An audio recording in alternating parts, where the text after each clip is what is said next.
Hello po.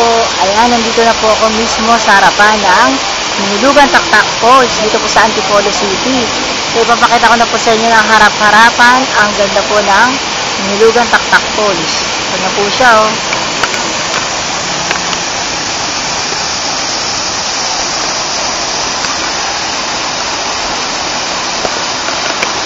Ito po ang Hinulugang Taktak Falls.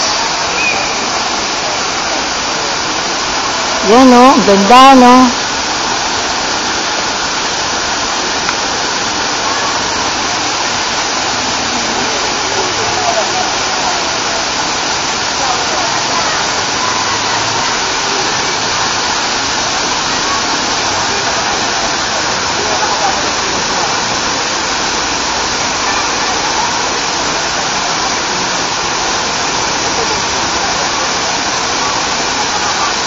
Yan po ang Hinulugang Taktak Falls na makikita po dito sa Antipolo City.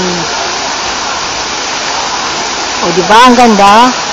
Ang lakas-lakas pa ng current ng water niya at ang taas-taas pa niya. Diba?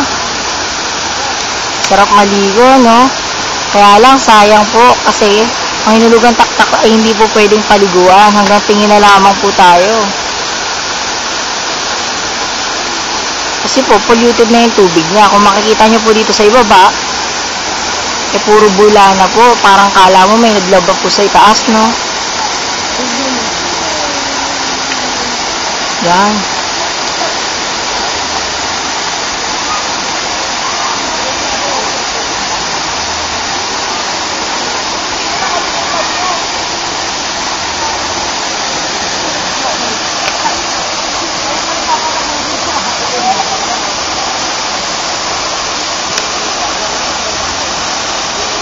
Pero syempre, para sa akin, napaganda pa rin po ng Hinulugang Taktak Falls. Tingnan nyo naman.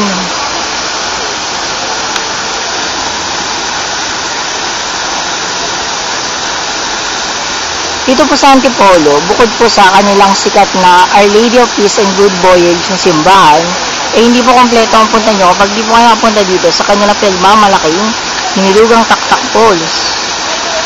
Na kung saan po ay 8 pesos lamang po ang entrance.